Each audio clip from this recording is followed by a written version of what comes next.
پیارے بھائیوں، حضرت ابو ذر بیان کرتے ہیں کہ میں جب مکہ آیا تو ایک شخص سے پوچھا، وہ شخص کہاں ہے جس کو تم صحابی یعنی بیدین کہتے ہو؟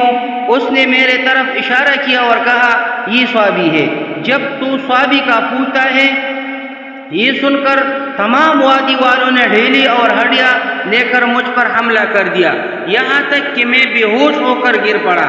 جب میں ہوش میں آ کر اٹھا تو کیا دیکھتا ہوں کہ گویا میں لال بت ہوں، یعنی سر سے پیر تک خون سے سرخ ہوں۔ پھر میں زمزم کے پاس آیا اور میں نے سب خون دھویا اور زمزم کا پانی پیا۔ بس اے میرے بھتیجے، میں وہاں 30 راتیں یا 30 دن رہا اور میرے پاس سوائے زمزم کے پانی کے کوئی کھانا نہ تھا۔ جب بھوک لگتی تو میں اس کو پیتا۔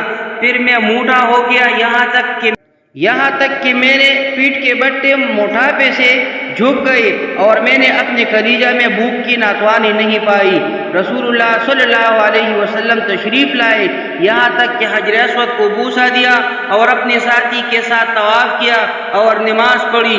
جب نماز پڑھ چکے تو سیدنا حضرت ابو ذر غفاری رضی اللہ تعالیٰ عنہ نے کہا، اول میں نے ہی اسلام کی سنت ادا کی اور کہا، السلام علیکم یا رسول اللہ۔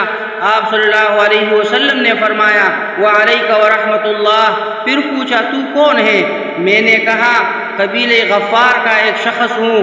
آپ صلی اللہ علیہ وسلم نے ہاتھ جھکایا اور اپنی انگلیاں پیشانی پر رکھی جیسے کوئی ذکر کرتا ہے۔ میں نے اپنے دل میں کہا، شاید آپ صلی اللہ علیہ وسلم کو یہ کہنا برا معلوم ہوا کہ میں قبیلہ غفار میں سے ہوں۔ میں آپ صلی اللہ علیہ وسلم کا ہاتھ پکڑنے کو لپکا، لیکن آپ صلی اللہ علیہ وسلم کی ساتھی حضرت ابوبکر صدیق رضی اللہ نے، جو مجھ سے زیادہ آپ صلی اللہ علیہ وسلم کا حال جانتے تھے، مجھے روکا۔ پھر آپ صلی اللہ علیہ وسلم نے سر اٹھایا اور فرمایا، تو یہاں کب آیا؟ میں نے عرض کیا، میں یہاں 30 رات یا دن سے ہوں۔ آپ صلی اللہ علیہ وسلم نے فرمایا، تجھے کھانا کون کھلاتا ہے؟ میں نے کہا، کھانا وغیرہ کچھ نہیں سوائے زمزم کے پانی کی۔ پھر میں موٹا ہو گیا یہاں تک کہ میرے پیٹ کا بٹ مڑ گئے اور میں اپنی کلیجہ میں بھوک کی ناتوانی نہیں پاتا۔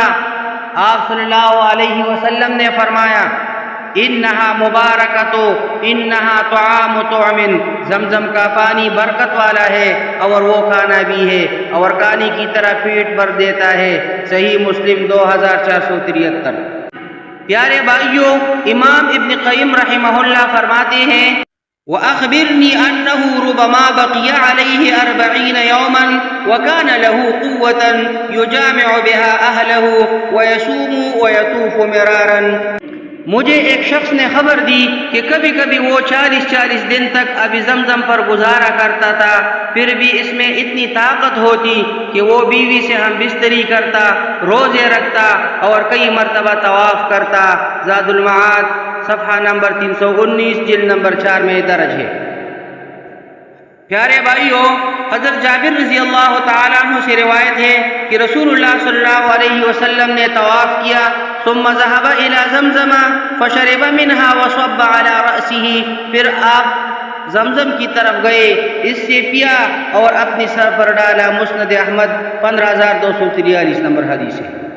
ایک اور جگہ ارشاد ہے، حضرت عبداللہ ابن عمر رضی اللہ تعالیٰ عنہما سے روایت ہے، ان العباس ابن عبد المطلب استأذن رسول اللہ صلی اللہ علیہ وسلم ان یبیت بمکہ لیالی من اجل سقایته فاذن له۔ حضرت عباس ابن عبد المطلب رضی اللہ تعالی عنہ نے رسول اللہ صلی اللہ علیہ وسلم سے اجازت مانگی کہ وہ زمزم پر حاجیوں کو پانی پلانے کے لیے منا کی راتیں مکہ میں گزار لی، تو آپ صلی اللہ علیہ وسلم نے انہیں اجازت دے دی۔ صحیح مسلم 3177۔ ایک اور حدیث سے حضرت عبداللہ ابن عباس رضی اللہ سے روایت ہے کہ لوگ کنویں سے پانی کھینچ رہے تھے اور کام کر رہے تھے۔ آپ صلی اللہ علیہ وسلم نے انہیں دیکھ کر فرمایا، اعملوا فإنكم على عمل صالح ثم قال لولا أن تغلبوا لنزلت حتى أضع الحبل على هذه يعني عاتقه وأشار إلى عاتقه. کام کرتے جاؤ کہ ایک اچھے کام پر لگے ہوئے ہو. پھر فرمایا اگر یہ خیال نہ ہوتا کہ آئندہ لوگ تمہیں پریشان کر دیں گے تو میں بھی اترتا اور رسی اپنے اس پر رکھ لیتا. مراد آپ صلی اللہ علیہ وسلم کی شانہ سے تھی. آپ صلی اللہ علیہ وسلم نے اس کی طرف اشارہ کر کے کہا تھا. صحیح بخاری 1635 نمبر حدیث ہے. بہرحال بہت زیادہ احادیث اس پر موجود ہے. ابھی زمزم کی فضیلت اور اہمیت پر بہرحال ترجمہ سنیے. حضرت جابر ابن عبداللہ رضی اللہ تعالی عنہما سے روایت ہے رسول اللہ صلی اللہ علیہ وسلم نے فرمایا زمزم کا پانی اس مقصد کے لیے ہے جس کے لیے وہ پیا جائے. اقول قولی ھذا استغفر اللہ لی ولکم ولسائر المسلمین.